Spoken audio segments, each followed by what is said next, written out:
آپ نے ابھی کوئکلی اب آتے ہیں ذرا ڈسپیوٹ والی سائڈ پہ کہ اگر چیک ڈس آنر ہو جائے تو کیا پولیس کو بتانا ہے اور وہ جو کہتے ہیں اور کیا اماؤنٹ ہوتی ہے جس پہ مطلب آپ گرفتار بھی ہو سکتے ہیں یا اس کی ذرا لیگیلٹی اور سزا کے بارے میں قانونی اس کی کیا حیثیت ہوتی ہے؟ جی ہاں، چیک کی دو ریمیڈیز ہیں چیک کے اگینسٹ، ایک ہے کرمنل اور ایک ہے سول ریمیڈی۔ کرمنلی یہ ہوتا ہے کہ چیک ڈس آنر ہو جائے تو اس میں ڈس آنیسٹی کا ہونا ضروری ہے، صرف ایشو کر دینا چیک اوفینس نہیں ہوتا۔ ایک تو یہ ہے کہ فلفلمنٹ آف اوبلیگیشن ہوگی، یعنی لون ہوگا، کوئی اور ایسی بات ہوگی جس کے اگینسٹ دیا ہوگا۔ اب اوبلیگیشن کے ساتھ ڈس آنیسٹی کا ہونا ضروری ہے۔ اب اس میں اگر ایسا ہوا تو اس میں ریمیڈی اویل کریں گے، تھانے میں جائیں گے، پولیس اسٹیشن جو اپنا، اب دو طرح کے پولیس اسٹیشن ہو سکتے ہیں، ایک پولیس اسٹیشن وہ جہاں پہ چیک جاری ہوا، ایک پولیس اسٹیشن وہ جہاں پہ چیک ڈس آنر ہوا۔ سپوز میں نے یہاں سے چیک دیا اور چیک کراچی کے کسی بینک سے ڈس آنر ہوا، اب وہاں پہ بھی ایف آئی آر ہو سکتی ہے تو یہاں پہ بھی ایف آئی آر ہو سکتی ہے۔ یہ دو جورسڈکشن ہے۔ اس میں ایف آئی آر تھانے میں جائیں گے تو پولیس اس میں 489 ایف کے تحت ایف آئی آر کرتی ہے، اور اس کے بعد اگر خدا نہ خواستہ پولیس ایف آئی آر نہیں کر سکتی تو کر رہی کسی وجہ سے تو پھر آپ سیشن کورٹ سے، جسٹس آف پیس سے آپ ڈائریکشن لے سکتے ہیں اس ایف آئی آر کی رجسٹریشن کے لیے۔ اس کے بعد دوسری جو اس کی ریمیڈی ہے وہ سول ریمیڈی ہے۔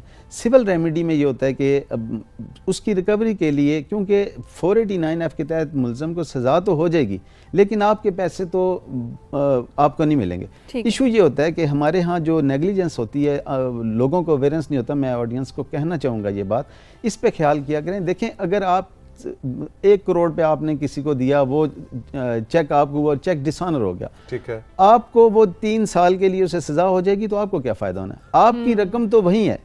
رقم کی ریکوری کے لیے جو 489 ایف ہے یہ ٹول نہیں ہے ریکوری کا۔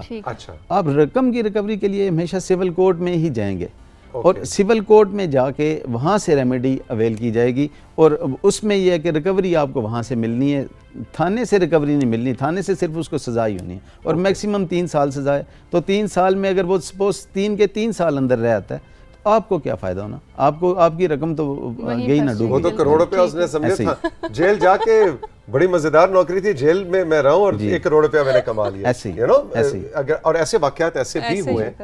کرمنل جو ہوتا ہے اس کی انٹینشن یہ ہوتی ہے کہ اب 3 سال میں 3 سال تو نہیں کاٹی جاتی، جو وہ الگ سے ٹاپک ہے کہ وہ ریڈکشن ہو، 3 سال جس نے کاٹنی ہے اس نے 9 مہینے سے 1 سال تک کا پیریڈ کاٹنا ہے تو اس کی 3 سال پوری ہو جائے گی۔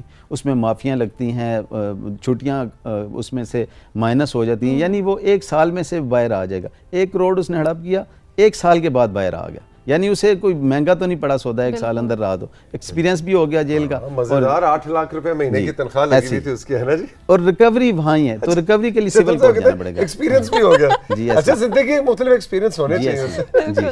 اچھا جی روشنا، آپ کے پاس 1-2 سوال ہے۔ ایک میرے پاس سوال یہ ہے کہ آپ نے کہا کہ ڈس آنر کا مقدمہ ہو جائے، اگر فار ایگزامپل کسی پہ ہو جائے مقدمہ اور وہ اس کے لیے ریڈی نہ ہو یا اس کے اوپر وہ الزام نہ آتا ہو لیکن پھر بھی اس کے اوپر ڈس آنر کا مقدمہ آ جائے تو وہ کیا کرے؟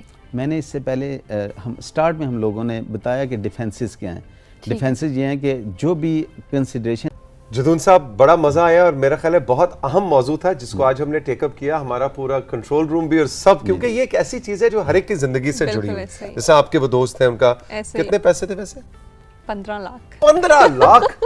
یار تم نے دوست بڑے سوچ سمجھ کے چنے ہوئے ہیں روشنا، زندگی میں ہے ایک شارٹ سا ایلیمنٹ رہ گیا، مسنگ ہے، وہ یہ کہ عام طور پہ لوگوں کو ذہن میں یہ ہوتا ہے کہ سول کورٹس میں تو سال لگ جاتے ہیں، تو چیک کے لیے اسپیشل لا بنا ہے، وہ اسپیشل لا آرڈر 37 ڈیل کرتا ہے CPC کا۔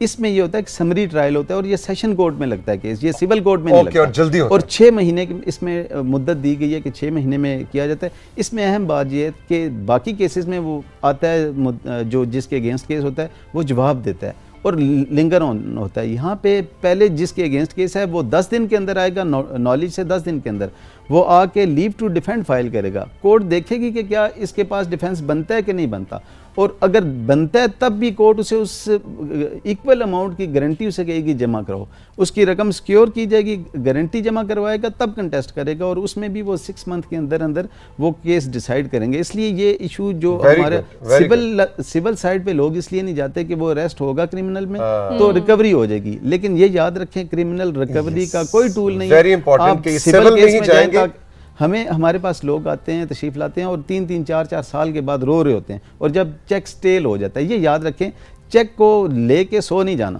چیک کی لائف ہے 6 مہینے اور 3 سال، تو 3 سال کے اندر اندر کرنا ہے.